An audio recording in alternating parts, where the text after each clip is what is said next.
Hola de nou a tothom.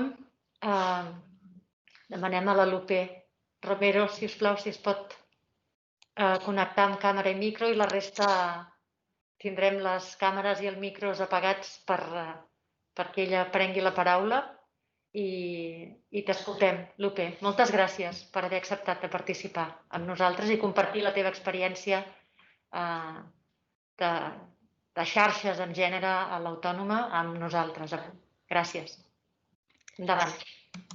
Hola, bon dia. Jo m'expressaré en castellà perquè em trobo una mica més còmoda i he preparat també la presentació que vull mostrar-vos. En primer lloc, estic molt agraïda de participar en aquesta jornada que trobo molt interessant i, a més, amb aquesta primera intervenció amb la Maia i la Liliana m'ha fet pensar en el tipus de xarxa que hem enllestit des de fa un parell d'anys. Jo compartiré un momentet pantalla també per fer veure la presentació. Aviam. Es veu? Es veu perfectament. Vale, perfecte. Vale, bueno. El tipo de red que tenemos actualmente, bueno, yo me llamo Lupe Romero y trabajo en traducción e interpretación.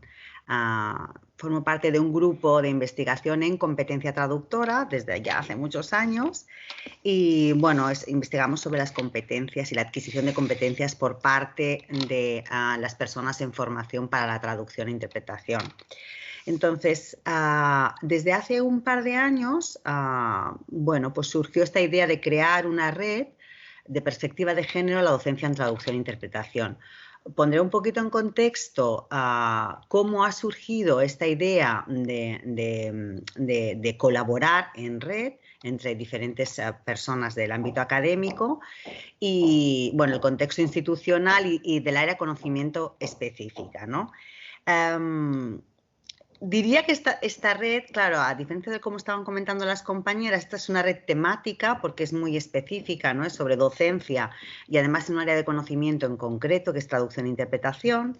Es académica, pero también es informal porque no está constituida, dijéramos, dijéramos, a partir, dijéramos, de los parámetros institucionales, ¿no? Con financiación de ministerios, etcétera, etcétera. Es interpersonal, es decir, lo digital al ser un circuito cerrado, pasa a un segundo plano en ese sentido. Y bueno, una de las cosas que me ha gustado también, que hacía referencia a Mayo, es la idea de los cuidados, ¿no? Del autocuidado y de los buenos cuidados, ¿no? Y bueno, al ser también una red cerrada es mucho más fácil, ¿no? A establecer estas dinámicas.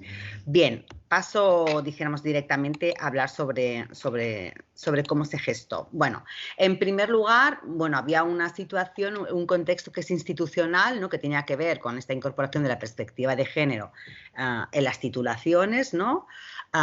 Y luego los proyectos de mejora que se dieron a partir de la autónoma, ¿no? Para ayudar o impulsar o promover, ¿no? Cualquiera que sea el verbo que se quiera utilizar, esta perspectiva de género. Por otra parte, existía una tradición investigadora en género y traducción desde hace muchísimos años, pero nos dimos cuenta que en el caso de la docencia había iniciativas que eran más correspondientes al currículum oculto, iniciativas individuales, que no de manera explícita en los planes de estudio. Entonces, por la parte institucional teníamos esta competencia, que es actuar en el ámbito de conocimiento propio, evaluando las desigualdades por razón de sexo y género, con unos resultados de aprendizaje. A partir del documento marco de ACU, pues también vimos los resultados de aprendizaje por áreas de conocimiento y veíamos que existía esta posibilidad, ¿no? De introducirlas en el plan de estudios, la competencia de género. Bueno, la perspectiva de género, no solo la competencia, la perspectiva de género, introducirla en el plan de estudios, ¿no? En asignaturas específicas o bien de manera transversal, ¿no? Y también señalaba la necesidad de introducirla en asignaturas troncales, de metodología, técnicas, TFGs, etc. de qué manera se podía introducir en competencias, resultados de aprendizaje y luego, bueno, con todos los elementos que conforman cualquier programa, ¿no? Didáctico, ¿no? Objetivos, contenidos, metodologías, evaluación y bibliografía. Bien. A partir, dijéramos, de los proyectos que ofrecía las convocatorias que ofrecía la Autónoma, pues empezamos a trabajar con 2 proyectos de mejora de la calidad docente. El primero empezamos en el 2018 y ahora nos han dado uno que en realidad es continuación del anterior. Del equipo de personal docente e investigador de nuestra facultad, pues hay personas de diferentes ámbitos, ¿no? Dentro de la misma traducción. Porque de hecho la traducción bebe de diferentes materias, ¿no? Es decir, no solo el género lo tenemos que introducir en lengua, sino también en traducción, en interpretación, en diferentes asignaturas que pertenecen también a ámbitos disciplinarios diferentes. Desde el área de conocimiento tenemos una tradición investigadora en género y traducción bastante amplia y desde los principios de la escuela feminista canadiense, ¿no? Que se dedican en diferentes sublíneas, ¿no? En representaciones lingüísticas, las metáforas de género en la traducción, las traductoras en la historia, traducción de textos feministas, traducción de escritoras. Desde los estudios postcoloniales también hay una rama que aborda la investigación en traducción y género.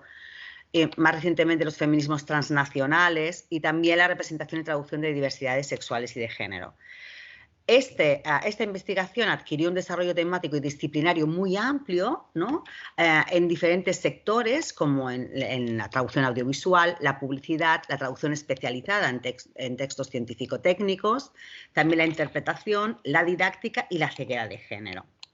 Bien, ¿qué vimos? Que independientemente de esta tradición investigadora en género y traducción, en el ámbito de la docencia teníamos realmente muy pocas referencias. De hecho, en el libro blanco de ANECA para traducción e interpretación no está ni siquiera cuando hubo el paso, dijéramos, a la adaptación al plan de Bolonia, al modelo por competencias, que todas las facultades de traducción, al menos en el Estado español, seguimos lo que era el libro blanco de ANECA.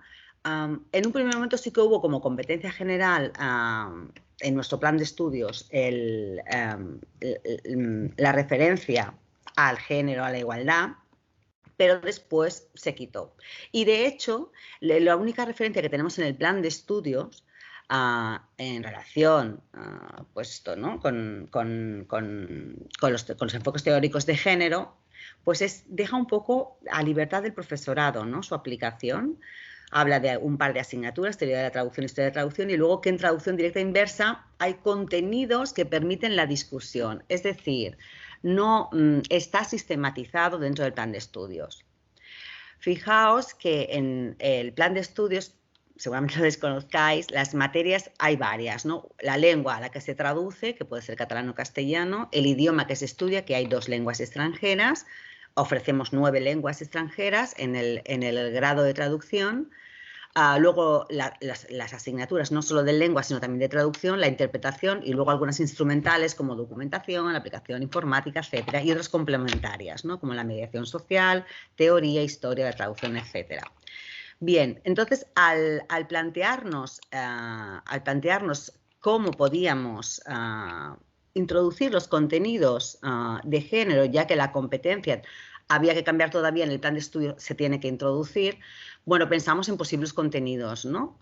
Sobre lengua, en cultura, en traducción y en teoría y en historia, ¿no? Y pensamos que necesitábamos no solo una referencia vaga sobre introducir o discutir sobre temas de sexo, edad y género, que es la única referencia que encontramos en el plan de estudios, sino realizar una determinación más específica y más contextualizada de los descriptores de la competencia en función de las materias que componen el plan de estudios.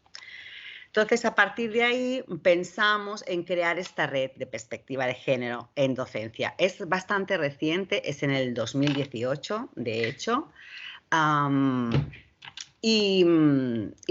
Bueno, de hecho nos pusimos en contacto, puesto que ya teníamos contactos previos de congresos de traducción y por esta línea, dijéramos, y esta tradición investigadora que hay en género y traducción. La red está compuesta por 20 investigadoras de 14 universidades diferentes, ¿no? La mayoría son del Estado español, desde la Universidad de Vigo, de Alicante, la Complutense, León, bueno, Vic, por supuesto, en la Universidad del País Vasco, etcétera, etcétera. Y también está compuesta también por la Universidad de Gatwick como europeas, ¿eh? Gatwick, también la de London, la de Metropolitan, sí. Y después también está una universidad en Argentina. Entonces, dijéramos que comenzó con 10 universidades, 8 o 10 universidades, que nos juntamos con esta idea, ¿no? De decir cómo podemos introducir la perspectiva de género. Son investigadoras que lo hacen de manera, pues eso, ¿no? Como con currículum oculto, con experiencias concretas, y de qué manera podíamos concretarlo para poder introducirlo de manera más coordinada. También para debatir, ¿no? Sobre lo que entendíamos, ¿no? De qué manera afecta la competencia de género, no solo la profesionalización, sino la formación de nuestro alumnado. En cuanto a la responsabilidad del traductor o la traductora como mediadora, ¿no? Como comunicadora. En fin, los primeros objetivos de la red son muy, muy amplios, ¿no? Y tienen que ver con promover este intercambio, generación y transferencia de conocimientos sobre cómo aplicar la perspectiva de género, fomentar la cooperación entre, sobre todo, los equipos de investigación y su aplicación directa, ¿no? En la didáctica. Y una de las cosas más importantes era optimizar este uso de propuestas metodológicas, ¿no? Y de recursos didácticos, ¿no? Porque a veces lo que nos dábamos cuenta es que a lo mejor estábamos haciendo cosas muy parecidas y es como si una empieza desde la nada, ¿no? Empiezas desde la nada y dices, bueno, pues luego hablando con la compañera dices, no, pero si yo ya he hecho esto, pues yo tengo bibliografía sobre esto, pues yo lo utilicé y tenía una encuesta que me funcionó muy bien, etcétera, ¿no? Entonces, esta idea de optimizar el uso de recursos era muy importante para nosotras. Bien, ¿cómo funcionamos? Bueno, ya he comentado que somos una red informal, entonces dependemos un poco no, directamente de la financiación de nuestros pequeños proyectos, ¿no? O sea, de los pequeños proyectos que tenemos, en nuestro caso de la mejora docente, también nuestro decano de la facultad es muy pro y también la facultad colabora activamente con actividades sobre todo de promover, ¿no? y de concienciar, ¿no? a la comunidad universitaria que está en nuestra facultad sobre la necesidad de introducir la perspectiva de género, y cada una de nosotras pues aporta lo que puede en función de los proyectos que tenga, ¿no? Una de las partes es compartir materiales e información y otra es compartir espacios y experiencias. En cuanto a los materiales e información, los compartimos de una manera muy peregrina, que es a través de un drive, ¿no? En el que compartimos esta bibliografía que consideramos necesaria, vamos aportando esta información. Claro que es bastante variada porque la formación en traducción e interpretación es muy interdisciplinar, por lo tanto hay áreas afines como sociología, comunicación, derecho, educación, ¿no? A través de, por ejemplo, de traducción especializada o incluso traducción audiovisual, los estudios de cine y de comunicación, y también sobre bibliografías específicas, ¿no? De didáctica de la traducción. Una de las cosas muy importantes también es compartir los ejemplos de unidades didácticas, ¿no? Los materiales, las lecturas, ¿no? Esto que a veces se publica, pero luego se publica quizás en revistas especializadas, pero en una acción directa es más complicado, ¿no? Si no se tejen estas redes. En la idea de compartir espacios y experiencias, bueno, aunque nacimos en 2018 y además en septiembre más o menos, a raíz del primer seminario de interseccionalidad, feminismos y traducción que hicimos en la misma facultad, pues la verdad es que hemos tenido varios lugares de encuentro donde hemos realizado o sesiones conjuntas o bien reuniones físicas, ¿no? de las mismas integrantes de la red, Y estas acciones tienen que ver, en primer lugar, con promover la perspectiva de género entre el alumnado, en primer lugar, con la realización de unidades didácticas en clase y también con los seminarios, ¿no? La idea de la perspectiva de género en traducción tiene varias potas, ¿no? Por decirlo de alguna manera, varias maneras de aplicarse, ¿no? No solo la idea de no solo cuál es el sesgo de género en la profesión, que lo hay, aunque mayoritariamente seamos mujeres, ¿no? Las traductoras, sino también la idea de cómo traducir con esa perspectiva de género, ¿no? Que es algo que no se suele hacer, ¿no? Puesto que siempre se traduce de manera convencional, según el encargo de traducción, la importancia del cliente, ya incluso la misma formulación de los agentes que intervienen en la traducción es en masculino siempre. El cliente de la traducción, el traductor, el receptor, ¿no? Empezando por ahí. Entonces, hemos también realizado seminarios donde han venido no solo docentes, sino también profesionales de la traducción que traducen con perspectiva de género para mostrar al alumnado que existen nuevos perfiles, afortunadamente, de agencias de traducción, incluso editoriales, que promueven estas traducciones con perspectiva de género, que son tan útiles y necesarias. Por otra parte, lo que hemos intentado es hacer esta aplicación transversal de experiencias docentes partiendo de una estructura muy básica que cada una de las integrantes del grupo, en función de los planes de estudios de su titulación, podía implementar, ¿no? Porque hay bastantes diferencias. La estructura básica ha sido conocer, identificar, aplicar y reflexionar, ¿no? Esto básicamente ha sido la estructura básica de cada una de las unidades didácticas que hemos implementado. Bien, como comentaba, en este primer... ahora, ¿de qué manera, dijéramos, se replican transversalmente las experiencias, ¿no? que tenemos en esta red, ¿no? Por ejemplo, en este primer encuentro de seminario de interseccionalidad, feminismos y traducción, que fue afrofeminismos, una de las cosas más relevantes fue que la afluencia, dijéramos, de alumnado, bueno, y de personas también de fuera de la autónoma que vinieron, porque no era restringido solo a la comunidad universitaria, sino en abierto. Pero también había alumnado de diferentes niveles de titulaciones, no tanto de grado como de máster, como de doctorado. Y en este caso intervino Olga Castro sobre el activismo feminista en un mundo transnacional. En este primer seminario participó Trifonia Melibea Obono, que es una escritora guineana, y es además el representante del colectivo LGTBIQ en Guinea Ecuatorial, ¿no? En este caso era sobre abordar, ¿no? cuáles eran las representaciones de la mujer africana. Sabéis que en Guinea Ecuatorial se escribe en español y por lo tanto era la idea de la representación.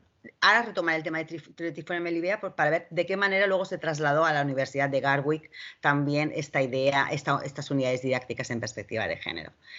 En el segundo seminario también de interseccionalidad, feminismo y traducción fue sobre diversidad sexual y de género.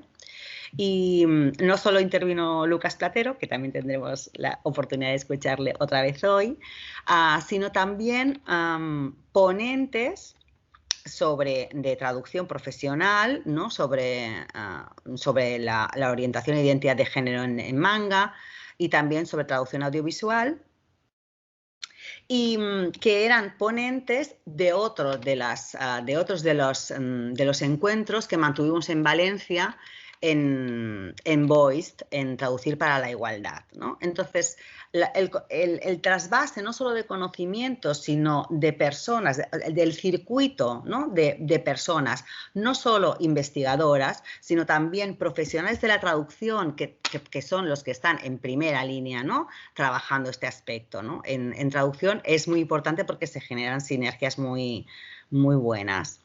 También en este caso estuvo Loren Schimmel, que es el traductor de de Melibea, ¿no? La escritora guineana que os comentaba de la diapositiva anterior, y que tradujo su texto al inglés, un texto que fue premiado y fue ampliamente difundido por Estados Unidos, aunque esta escritora prácticamente no se conoce en España.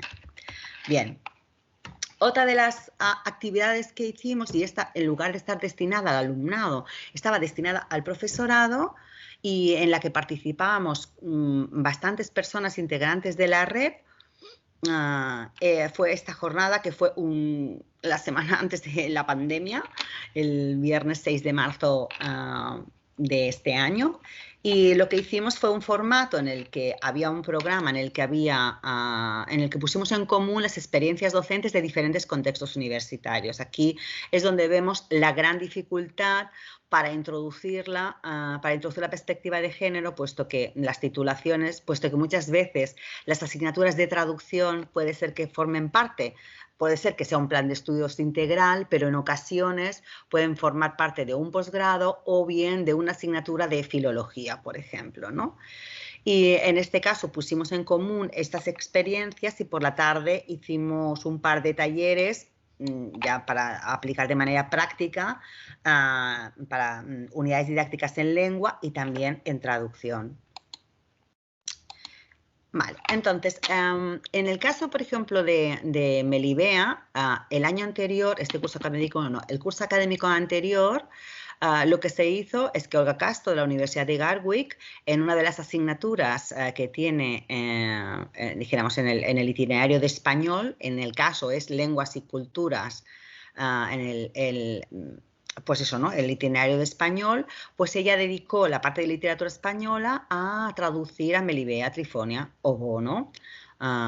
Y lo que se hacía era trabajar sobre el original y la traducción, ¿no? De La Bastarda, que es uno de sus libros más conocidos, ¿no? A partir del trabajo que se realizó con Lawrence, es llevarlo a las aulas en otro contexto académico diferente.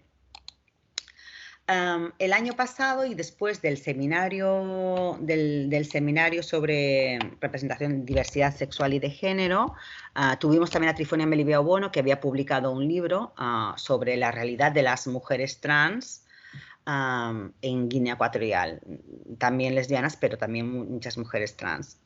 Bien, entonces, de una ponencia, esto es otro ejemplo también de colaboración, en este caso, para conseguir la financiación y porque teníamos intereses comunes, colaboramos con la Facultad de Ciencias de la Educación y también con el Grupo de Educación y Género, que nos habíamos conocido también en los cursos que organiza el Observatorio de la Igualdad hace ya algunos cuantos años, y lo organizamos conjuntamente. A raíz, dijéramos, de esta ponencia, en la Universidad de Gatwick se trasladó esta misma experiencia, que es un seminario, este es un seminario de tercer año, y ya es específico la traducción de mujeres escritoras, ¿no? Que lo centraron en Rigoberta Menchú y también en Melibea Obono en este libro en específico. Bien, para concluir, ¿cuáles son? Bueno, primero hablaré un poco de los resultados y luego cuáles son las cuestiones de la implementación desde nuestro punto de vista, ¿no? Los resultados, en principio, a partir de los cuestionarios del alumnado, los diarios de clase, la asistencia a seminarios, ¿no? del alumnado. Por una parte, son positivos en el avance de la sensibilización, en el desarrollo del análisis crítico. Es bastante evidente cuando introduces en clase, el alumnado absorbe rápidamente y además que es un alumnado ya predispuesto a ello. La reflexión sobre la responsabilidad, ¿no? que se tiene como traductora, ese componente ético necesario. Y otro de los resultados es que no se observan diferencias según el sexo, ¿no? Tanto hombres como mujeres, al alumnado en general no siempre se muestra predispuesto. La única dificultad más difícil de vencer es, como siempre, identificar el androcentrismo, ¿no? Siempre es como por casualidad, ¿no? Es que quizás no se ha pensado que es así, lo ha dicho, etcétera, ¿no? ¿Cuáles son las resistencias o las dificultades que encontramos? La ceguera de género. Se hizo un estudio piloto con una encuesta específica al profesorado de traducción e interpretación y está desde el desconocimiento directamente hasta la negación, ¿no? Ahí están las dos posiciones. Y otra de las dificultades tiene que ver, pues, con lo que comentaba anteriormente, con la diversidad de titulaciones y planes de estudio, ¿no? en traducción e interpretación. Cuestiones de la implementación, y en esto es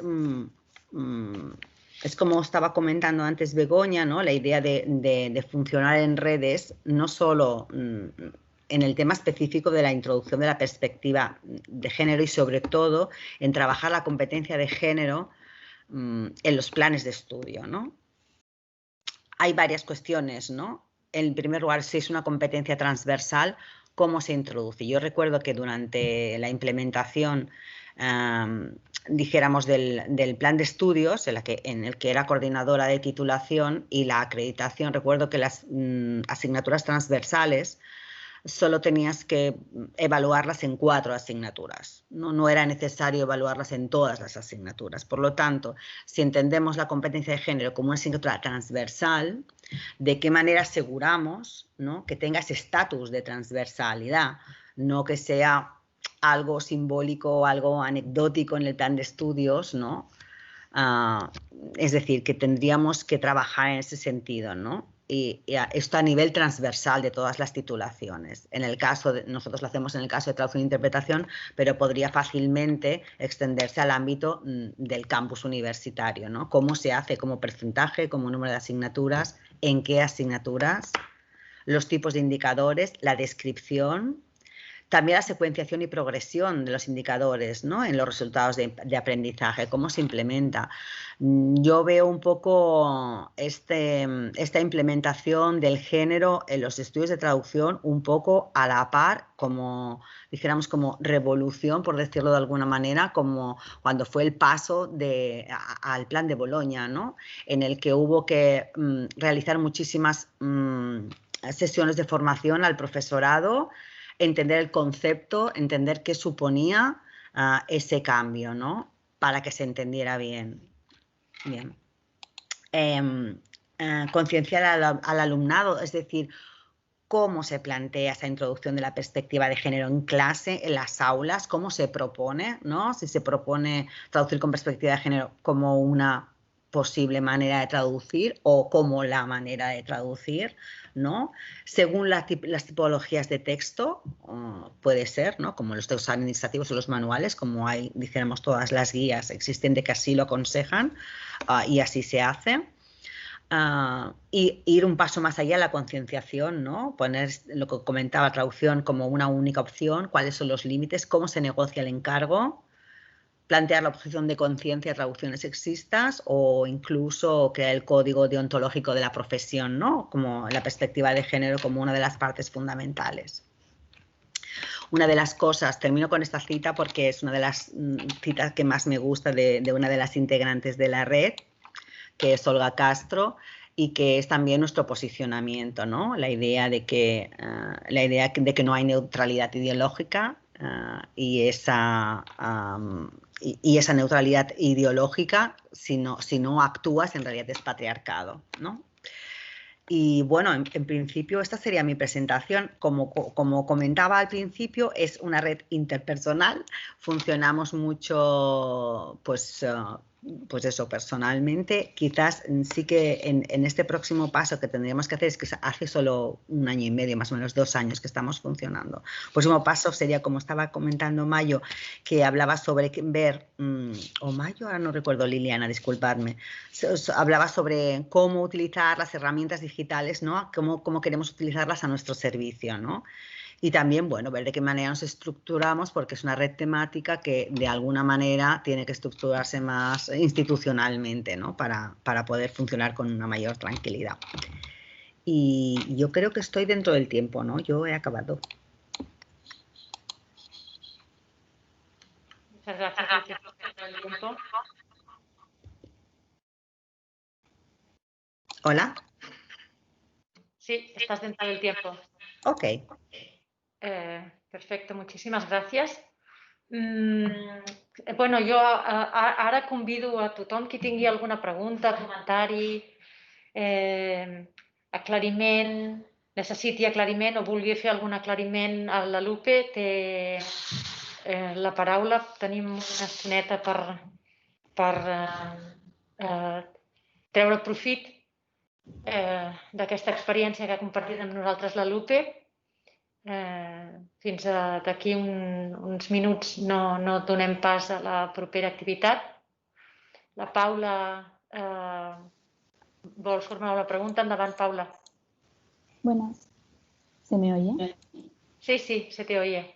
Vale, nada más que una pregunta era como formular una experiencia, porque yo también soy graduada en traducción e interpretación y me tocó estudiar en estos modelos, ¿no? En los cuales te tienes que adecuar a lo que te piden, tienes que utilizar ese lenguaje masculino, sexista, y además no solamente sexista, también tiene que ser discapacitista, tiene que ser racista. Yo he traducido textos sobre gente caucásica y no me dejaban utilizar la palabra racializada. Yo he traducido textos sobre personas con diversidad funcional y no me dejaban utilizar el término de diversidad funcional. Y si había poco espacio, me hacían utilizar minusválidas, incluso. ¿Sabes? Y es así. Y realmente, como que necesario es que este planteamiento se haga, ¿no? Como que se tejan estas redes de incluir nuevas perspectivas y con otros ámbitos, ya que yo no tuve la suerte, y eso que acabé en 2018, que es cuando se iniciaron casi todas estas iniciativas. Yo lo estudié en la Universidad de Valladolid, en Soria. No. Y cómo realmente no se presentó, pero realmente sí que se vio luego en los TFGs y demás, cómo sí que había como esa querencia de plantear estos temas, porque por parte del alumnado, por parte de la gente joven, sí que se querían sacar estos temas y que se hablaran desde esas perspectivas, pero como que nunca se nos escuchaba y nunca se nos planteaba la posibilidad de que hubieran seminarios, grupos de reflexión sobre esto. Y nada, qué suerte y qué bien que haya este pensamiento. Y nada, pues un poco para compartir que tengo una vivencia parecida, bueno, desde el ámbito de alumna. Sí, bueno, en realidad el alumnado casi siempre va por delante, ¿no? En estas cuestiones. El alumnado va muy por delante en estas cuestiones, en el sentido de estar más ¿no? En lo que se cuece, ¿no? Socialmente, ¿no? A nivel, aunque sea intuitivo, ¿no? Y siempre está mucho más predispuesto a aceptar cosas nuevas, ¿no? También por la juventud, ¿no? que es lo mismo. Ya hace tiempo que se está cambiando en las líneas editoriales y ya se está haciendo muchas cosas en traducción a nivel profesional, que es uno de los miedos que tiene el alumnado, ¿no? Porque se les insiste tanto en, ay, no, hay que adecuarse al encargo, ay, no, ay, eso lo rechaza el destinatario, siempre masculino también, ¿no? Eso lo va a rechazar, ¿no? Pero el encargo siempre se puede negociar. Y también se puede decir, no quiero traducir esto, ¿no?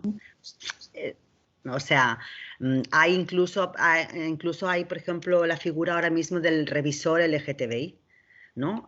Que antes había solo el revisor editorial. El revisor editorial se entendía como revisor a nivel lingüístico, a nivel textual, pero hay también ahora este tipo de revisiones, ¿no? Puesto que si tú no eres una persona con una orientación determinada, pues a lo mejor no sabes cómo un personaje se podría expresar, ¿no? A la hora de traducir, ¿no?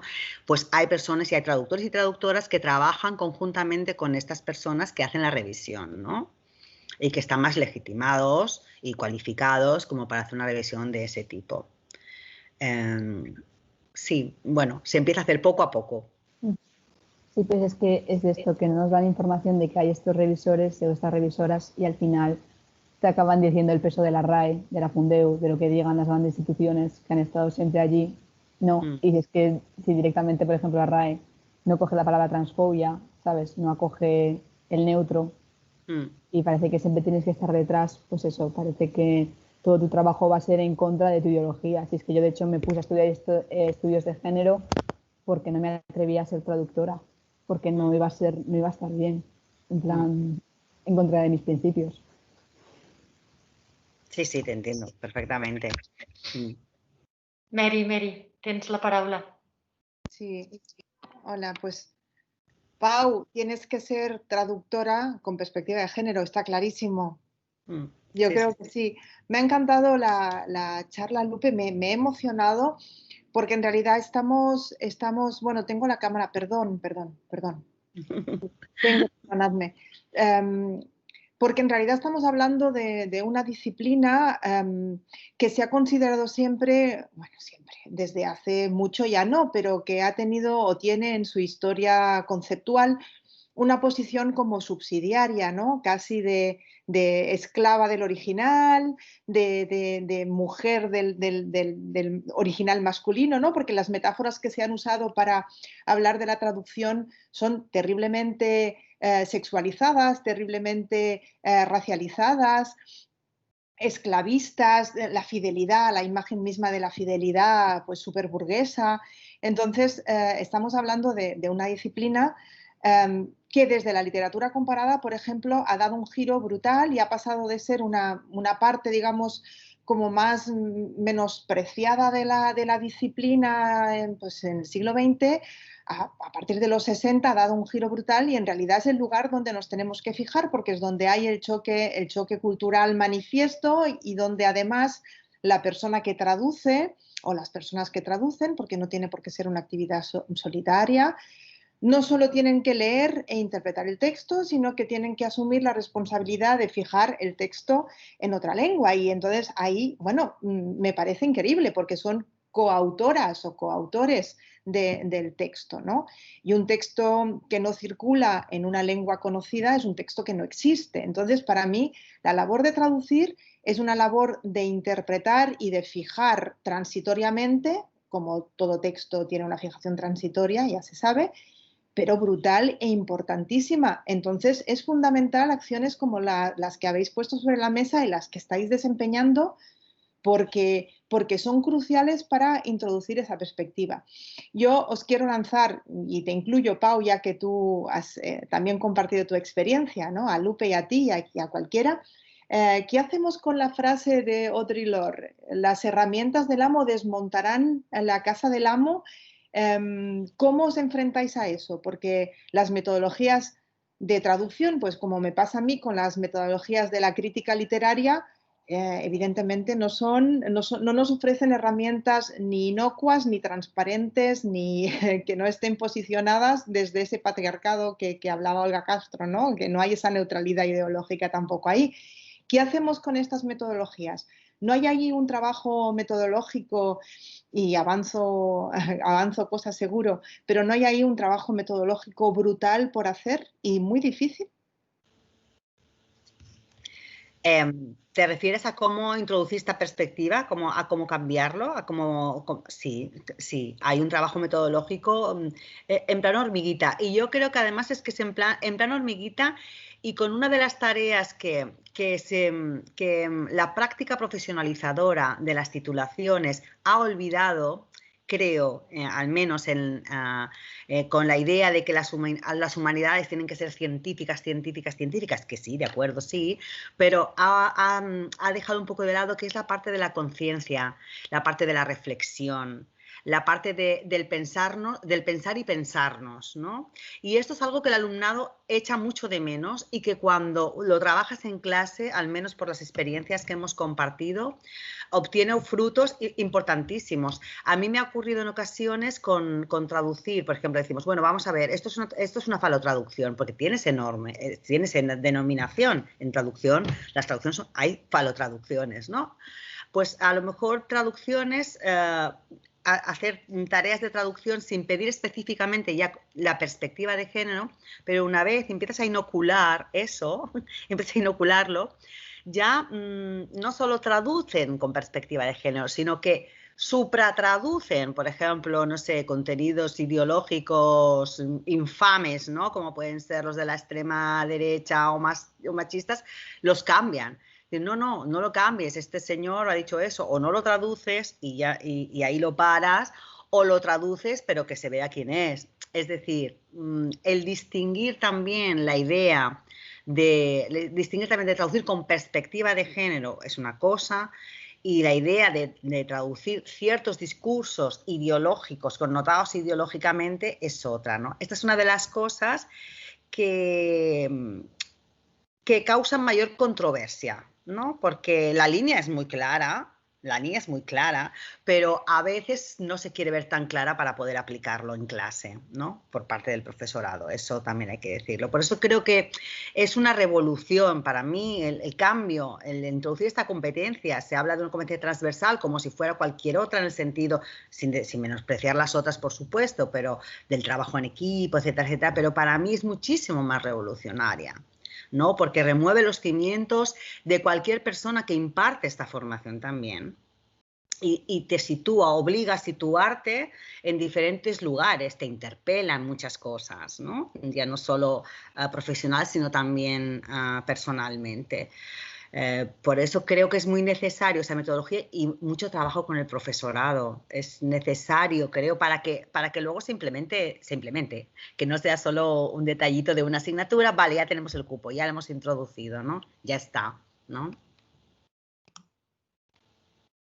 Pero sí, el mismo léxico de la traducción es así. Paula tenía una... Sí, que de cuando ha formulado Mary la pregunta me ha venido como... ¿Uy? ¿Se me oye? Sí, te escuchamos, Paula. Ah, vale. Que cuando ha formulado Mary la pregunta, a lo mejor me ha venido como la respuesta más cliché, pero me parecía que la metodología era como tejiendo redes. Pero no solamente tejiendo redes dentro de la propia disciplina o dentro de la propia academia, sino también tejiendo redes con los movimientos, con lo que hay fuera de todo eso, ¿no? Porque con ese conocimiento, con esas ideas preposteradas que no se tienen en cuenta porque no son científicas, porque no están dentro de la palestra, ¿no? Y cómo realmente es también lo que ha dicho Guadalupe, ¿no? Que no es simplemente tener en cuenta a quién te hace el encargo, sino también a quién va dirigido, en plan de quién lo va a leer, quién va a ser el público y quién se puede encontrar con todo eso, cómo puede afectarle a una persona que se le tache, por ejemplo, con palabras como denigrante, cuando tiene uno claramente un léxico racista, por ejemplo, o todas esas historias que realmente están hablando a lo mejor de gente de la calle, pero como se hablan desde el lenguaje técnico académico, no están llevando realmente cómo es eso, ¿no? Entonces a mí me parece eso, que aparte de tejer redes entre diferentes disciplinas y meter esto y también quitar un poco ese sesgo científico, esa necesidad de hacer todo lo de letras científico y olvidarnos, no sé, es que tengo este debate, ¿no? De si tienen que ser las letras ciencias. Y Yo no quería sé, contribuir un poco, Paula, a lo que estabas planteando ahora, también recogiendo lo que decía Mary y lo que hacía un ratito escuchábamos plantear a Mayo Fusté. Diríamos, una de las cuestiones que comentaba Lupe bueno, este desafío de dar transversalidad al género, ¿no? Que bueno, ya lo había comentado antes también, cómo se transversaliza el género. Se consigue eso mediante la traducción del género en uno o varios indicadores en los planes de estudio que permitan su consideración, por ejemplo, en la bibliografía del curso o, por ejemplo, en el lenguaje no sexuado de la descripción de la guía docente o, por ejemplo, incluyendo un listado de mujeres en los temas que se tratan. ¿Es eso? ¿Nos conformamos con eso? Bueno, yo creo que no nos podemos conformar con eso. Y creo que lo que habéis estado también planteando ahora, Lupe, Mary, Paula, es que no hay manera de aceptar que nos podamos conformar con eso. Entonces, bueno, ¿qué puede significar transversalizar el género? Yo creo que una cuestión fundamental, y aquí retomo lo que comentaba Mayo antes, diríamos, la pregunta esta que hacía al inicio, ¿no? ¿Qué puede poder significar pensar el género como pazos o hacerlo operativo como pazos, ¿no? Y no solamente como un indicador? Yo creo que lo que habéis comentado de decir no, por ejemplo, no acepto el encargo o pongo mis condiciones, eso es hacer valer el género como pazos. Eso es movilizarlo transversalmente, más allá del mero indicador. Me parece que ese es un buenísimo ejemplo. Y otra cuestión, ¿cómo lo que comentaba Mayo Fusté, ¿no? Cómo generar una red sin poner atención a lo que sucede fuera de la red, ¿no? Sin poner atención a las condiciones de explotación, de dominación, de segregación, etcétera, etcétera, ¿no? Bueno, algo así creo yo que estáis planteando también con relación a la traducción, ¿no? ¿Cómo traducir? Porque parece que es eso lo que lo que se pide, ¿no? Es decir, cuando se prioriza el carácter técnico de la lengua y, por tanto, también de la traducción, se está priorizando una neutralización de las mismas, una neutralización del ejercicio que, por supuesto, es ideológica, ¿no? Entonces, yo creo que hacer valer el género como pasos pasa también por reivindicar otras dimensiones de la lengua que no son solamente la técnica y otras dimensiones de la traducción, por tanto, que no son solamente la técnica.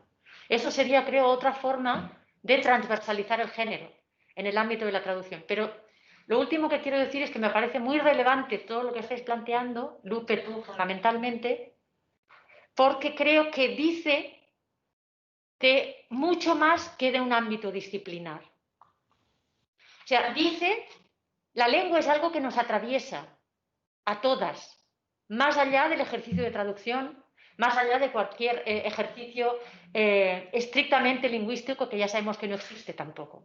La lengua es algo que nos atraviesa, con lo cual lo que estáis planteando es algo que, insisto, tiene fuerza más allá del ámbito disciplinar de la traducción, más allá del ámbito disciplinar de cualquier filología, más allá de cualquier ámbito disciplinar, en realidad. Por eso me parece de suma relevancia, de suma relevancia. Y yo creo que es por eso también que es necesario poner énfasis y poner atención en el hecho de que transversalizar el género no es posible sin un doble movimiento, que lo comentabais antes, ¿no? ¿Cómo elaborar un plan de estudio sin tener en cuenta los activismos? ¿No? ¿Cómo? Tampoco nos podemos conformar con eso. Entonces, ese movimiento de ida y vuelta, o sea, el saber no es propiedad privada del ámbito académico. Si estamos precisamente en una jornada donde lo que planteamos es qué comportan, qué significan, qué aportan las redes con género, bueno, esta es una cuestión fundamental, el saber se genera en red, ¿no? Y eso significa que los activismos necesariamente tienen que participar. Entonces, bueno, me hace pleno sentido. Yo no había sentido nunca la palabra faro traducción, pero a partir de ahora la voy a utilizar muchísimo. Tampoco sabía que existían revisores LGTBI. Los voy a reivindicar para filosofía también. Bueno, solo eso. Muchísimas gracias y no sé si, Lupe, tú tienes alguna palabra más como para acabar de recoger, o Mary, o Paulo, a cualquier otra. Tenemos un par de minutos más. Yo agradezco muchísimo y adelante. Sí, bueno, yo simplemente redundar en la importancia de la transversalidad del género y de cómo se va a implementar. O sea, yo lo único que temo es que no vaya a quedar en algo anecdótico, ¿no? O sea, la idea de trabajar estos descriptores que tú decías, los indicadores, decías, bueno, que vaya más allá de los indicadores. Sí, indicadores que sean funcionales, pero sobre todo la progresión. Sobre todo la progresión, es decir, desde dónde partimos y hasta dónde vamos. Una de las cosas importantes que he venido trabajando a lo largo de los años es la consideración de que un texto, en traducción decimos que un texto, lo más importante es la comprensión lectora, ¿no? Tienes que entender el texto a profundidad para poder traducirlo. Bien, la perspectiva de género es un elemento fundamental. Una persona no entiende en profundidad un texto ni su cultura hasta que no ha aplicado la perspectiva de género, porque eso te ayuda a decodificar todos los aspectos semióticos sobre el discurso, sobre la intertextualidad, sobre aspectos que siempre se ciñen más a la cultura, pero también tienen que ver con cómo opera el patriarcado ahí. Entonces, hasta que no se aplica esta perspectiva de género, es como una herramienta más para la comprensión textual. Y sí, como tú dices, trasciende desde mi punto de vista también a la actividad traductora, por supuesto. Ya está. Muy bien, Lupe. Oye, pues muchísimas gracias. Mucho trabajo nos has dado. Y ya has hecho, sobre todo. Así que eso, gracias, estamos felices que lo hayas podido y querido compartir aquí con nosotras, haciendo red, y seguro que encontraremos ocasiones futuras para seguir colaborando porque esto lo merece. Así que muchas gracias, Lupe. A vosotras, yo sigo aquí. Muy bien. Bueno, la próxima sessió és la sessió del taller xarxes en emergència. Si us sembla bé, ens donem 2 minuts per poder respirar una mica i preparar-nos tècnicament també, i reprenem això cap a la 1:11, 12. Moltes gràcies. Fins ara.